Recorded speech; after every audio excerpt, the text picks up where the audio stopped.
Next టాపిక్లోకి వెళ్తే కనుక ఈ యుద్ధానికి సంబంధించి సార్ ఏంటి ఆ 14 ప్రతిపాదనలు ఏంటి? టెక్నికల్గా ప్రతి ప్రతిపాదన ముందు అమెరికా ఓడిపోయినట్టుగానే చూడాలి మనం. ఖచ్చితంగా. అంటే ఇప్పుడు ఇక్కడ ఎలా ఉందంటే, ఫస్ట్ అమెరికా ఇరాన్ యుద్ధాన్ని మొదలయ్యే ముందు ఏం చెప్పారు, ఇప్పుడు ఏం జరిగింది. యాక్చువల్లీ ఇరాన్ యుద్ధానికి ముందు డొనాల్డ్ ట్రంప్ పదే పదే చెప్పుకుంటూ వచ్చినటువంటి మాట ఏంటి అని అంటే, 2015లో ఒబామా అడ్మినిస్ట్రేషన్ టైంలో ఒబామా ఇరాన్తో చేసుకున్నటువంటి ఒప్పందము అది చాలా దారుణమైంది, అది డస్ట్బిన్ లో పడేయాలి, దాన్ని అసలు ఎందుకు పనికిరాని ఒప్పందం చేసుకున్నాడు, దీనివల్ల అమెరికాకు నష్టము అని చెప్పేసి డొనాల్డ్ ట్రంప్ పదే పదే మాట్లాడుతూ వచ్చారు. అప్పుడు ఏం ఒప్పందం చేసుకున్నారు? న్యూక్లియర్ ఎన్రిచ్మెంట్ గురించి మాట్లాడారు. న్యూక్లియర్ ఎన్రిచ్మెంట్ ప్రోగ్రామ్ సంబంధించి కొన్ని కీలక గైడ్ లైన్స్ అవి ఇచ్చారు. అయిపోయింది. P5+1 అంటారు, పర్మనెంట్ మెంబర్షిప్ ఉన్నటువంటి దేశాలు ప్లస్ ఇంకొక జర్మనీ అనుకుంటే ఏదో దేశం, ఒక 6 దేశాలు ఈ ఒప్పందంలో భాగస్వాములు. America, China, Russia and France, ఇట్లా ఈ 5 పర్మనెంట్ మెంబర్స్ ఉన్నారు యునైటెడ్ నేషన్స్, శాశ్వత సభ్య దేశాలు. అట్ ది సేమ్ టైం ఒకటి కలిసి ఒక జాయింట్ ప్యాక్ట్ ఒకటి చేసుకున్నారు, ఒప్పందం చేసుకున్నారు అందరూ కలిసి. సరే, ఆ ఒప్పందంలో ఏమీ లేదు, దానివల్ల అమెరికా నష్టపోతుంది, ఇరాన్ న్యూక్లియర్ వెపన్స్ తయారు చేసుకుంటోంది, వాళ్ళ ఎన్రిచ్మెంట్ ప్రోగ్రామ్ ఆపట్లేదు, దాన్ని పూర్తిగా మనం ధ్వంసం చేయాలి అని అంటే ఆయన చెప్పినది ఏంటంటే కనుక, ఆయన తీవ్రమైన ఒత్తిడి చేసి ఇరాన్ ని మనం ఎన్రిచ్మెంట్ ప్రోగ్రామ్ నుంచి తప్పించాలనేది డొనాల్డ్ ట్రంప్ పాలసీ. తీవ్రమైన ఒత్తిడి అంటే ఏంటి? వాళ్ళ మీద శాంక్షన్స్ చేయాలి, వాళ్ళు అసలు ఆయిల్ అమ్ముకునే పరిస్థితి లేకుండా చేయాలి, వాళ్ళ అసెట్స్ అన్ని ఫ్రీజ్ చేయాలి, అవసరమైతే వాళ్ళపైన యుద్ధం చేయాలి, ఇవన్నీ చేసి మనం వాళ్ళని ఆపాలి. ఇవన్నీ చేసి యుద్ధం చేయకపోయినా ఇవన్నీ చేస్తే యుద్ధంతో సమానమే. అంతే. అంటే ఇవన్నీ చేశాడు, అన్ని చేశారు ఆయన.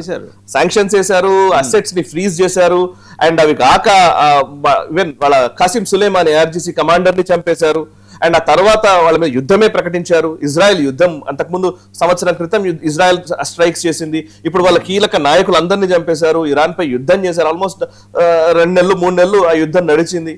సో ఇదంతా జరిగింది.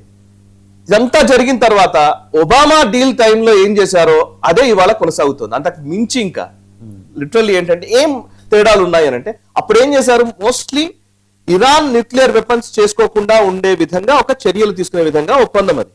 ఇవాళ ఏం జరిగిందంటే, ఆ పోనీ న్యూక్లియర్ వెపన్స్ తయారు చేసుకునే విషయంలో ఏమైనా క్లారిటీ వచ్చిందంటే ఇంకో 60 రోజులు నెగోషియేషన్స్ చేయాలనేది ఇప్పుడు సంతకం పెట్టినటువంటి అగ్రిమెంట్ లో ఉంది.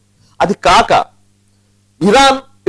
ఇరాన్ కి సంబంధించి హార్ముజ్ ని ఆల్మోస్ట్ ఇరానే కంట్రోల్ చేసే పరిస్థితిని వాళ్ళు అంగీకరించినట్టే. వీళ్ళు ఇద్దరం నావెల్ బ్లాకెట్ తీసేస్తున్నాము, అమెరికా నావెల్ బ్లాకెట్ తీసేయాలి, ఇరాన్ కూడా నావెల్ బ్లాకెట్ హార్ముజ్ బ్లాకెట్ తీసేసేయాలి అని చెప్తున్నారు, హార్ముజ్ ని ఫ్రీ చేయాలని చెప్తున్నారు. At the same time Hormuz మీద ఎవరికి హక్కు ఉంటుంది అనేది ఇవాళ డిసైడ్ చేయలేదు, ఇంకా టైం ఉంది. సో మేబీ ఇరాన్ కి అవకాశం కూడా ఉంటుంది. రెండోది, ఈయన ఫస్ట్ శాంక్షన్స్ వేశారు కదా, డొనాల్డ్ ట్రంప్ వేసిన శాంక్షన్స్ ఇప్పుడు చేసుకున్న ఒప్పందంలో sanctions ఎత్తివేశాడు.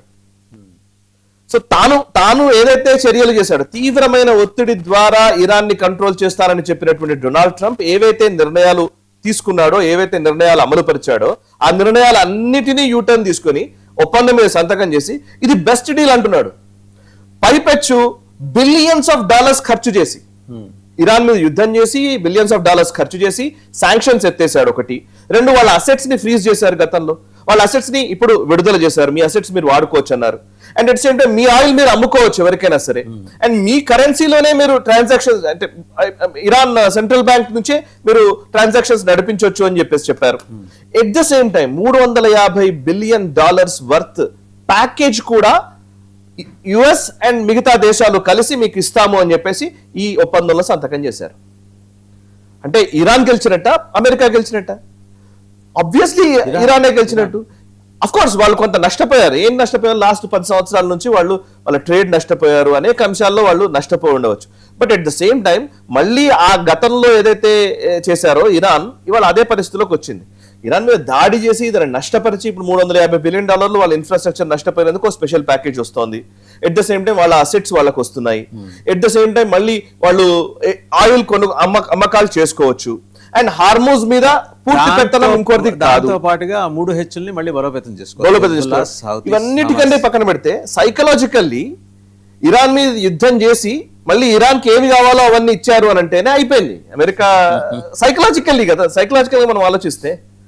So what you have achieved nothing. అందుకే ఇప్పుడు ఇజ్రాయెల్ ఏమంటుందనంటే అసలు దీనివల్ల ఉపయోగమే లేదు అని ఇజ్రాయెల్ నుంచి ఒత్తిడి వస్తుంది.